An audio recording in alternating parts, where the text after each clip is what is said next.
ನಮಸ್ಕಾರ ಸ್ನೇಹಿತರೆ, ಎಲ್ಲರೂ ಹೇಗಿದ್ದೀರಾ? ನಾನು ನಿಮ್ಮ ಆನಂದ್. ಎಲ್ಲರೂ ಚೆನ್ನಾಗಿದ್ದೀರಾ ಅಂತ ಇವತ್ತಿನ ವಿಡಿಯೋನ ಇವತ್ತಿನ ನಮ್ಮ ಅವಾಗವಾಗ ನೋಡ್ತಾನೆ ಇರ್ತೀವಿ, ಕೆಲವೊಂದು ಕಡೆ ಸರಗಳೆತನ ಯಾವ ಥರ ಆಗ್ತಾ ಇರುತ್ತೆ ಅಂತ ಹೇಳ್ಬಿಟ್ಟು ಅದನ್ನು ಯಾವ ಥರ ಎದುರಿಸ್ಬೇಕು ಅನ್ನೋದನ್ನು ನಾನಿವತ್ತು ಕೆಲವೊಂದು ಪಾಯಿಂಟ್ಗಳಾಗಿ ನಿಮಗೆ ತಿಳಿಸ್ತೀನಿ. ವಿಡಿಯೋನ ಲೈಕ್ ಮಾಡೋದನ್ನು ಮರಿಬೇಡಿ, ಶೇರ್ ಮಾಡೋದನ್ನು ಮರಿಬೇಡಿ.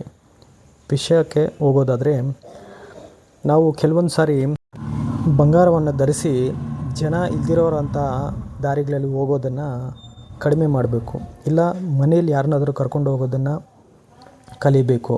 ಇಲ್ಲ ಅದು ಆಗೋದಿಲ್ಲ ಅಂತಂದರೆ ಕೆಲವೊಂದು ಸೂಚನೆಗಳನ್ನ ತಿಳ್ಕೊಬೇಕು. ಫಸ್ಟ್ ಆಫ್ ಆಲ್, ಸರಗಳರು ನಿಮ್ಮನ್ನು ಫಸ್ಟು ನೋಡ್ತಾರೆ. ನೋಡಿ ನಿಮ್ಮ ಯಾವ ಥರ ನಿಮ್ಮನ್ನು ಟ್ರ್ಯಾಪ್ ಮಾಡಬೇಕಂತ ವೆಯ್ಟ್ ಮಾಡ್ತಾ ಇರ್ತಾರೆ. ಸೊ ಯಾರಾದರೂ ನಿಮ್ಮನ್ನು ಪದೇ ಪದೇ ನೋಡ್ತಾ ಇದ್ದಾರಾ, ಅಂತಹ ವ್ಯಕ್ತಿಗಳನ್ನ ನೀವು ಸ್ವಲ್ಪ ಗಮನಿಸಬೇಕು. ಅಂತಹ ವ್ಯಕ್ತಿಗಳು ಹತ್ರ ಬರುವಾಗಲಿ, ಇಲ್ಲ ಅಂತಂದರೆ ಅವರು ಸ್ವಲ್ಪ ದೂರ, ಇಲ್ಲ ಅಂತಹ ವ್ಯಕ್ತಿಗಳು ನಿಮ್ಮ ಸುತ್ತಮುತ್ತ ಸುತ್ತಾಡ್ತಾ ಇರುವಾಗ ನೀವು ಸ್ವಲ್ಪ ಹುಷಾರಾಗಿರಬೇಕು. ಇದಲ್ದಿರ ನೀವು ಮಾಡೋ ಇನ್ನೊಂದು ದೊಡ್ಡ ತಪ್ಪೇನಂತಂದರೆ, ನಿಮ್ಮ ಇರುವಂಥ ಚಿನ್ನದ ಸರನ ಚೆನ್ನಾಗಿ ಗೊತ್ತಾಗೋ ಥರ ಇಟ್ಕೊತೀರ. ಅದು ಜಾಸ್ತಿ ತಪ್ಪು.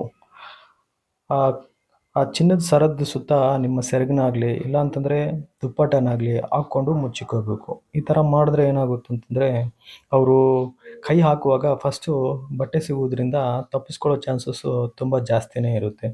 ಮತ್ತು ಮತ್ತೊಂದು ನೀವು ಮಾಡಬೇಕಾಗಿರೋ ವಿಷಯ ಏನಂತಂದರೆ, ಯಾರಾದರೂ ಆಗಲಿ ಗಾಡಿಗಳಲ್ಲಿ ನಿಮ್ಮ ಹತ್ರ ಬಂದು, ಇಲ್ಲ ನಡ್ಕೊಂಬಂದು ನಿಮ್ಮ ಹತ್ರ ಅಡ್ರೆಸ್ಸು ಏನಾದರೂ ಕೇಳಿದಾಗ ಅವ್ರಿಗೆ ಒಂದು 2-3 ಫೀಟ್ ದೂರ ನಿಂತ್ಕೊಂಡು ಅವ್ರಿಗೆ ಆನ್ಸರ್ ಮಾಡಬೇಕು.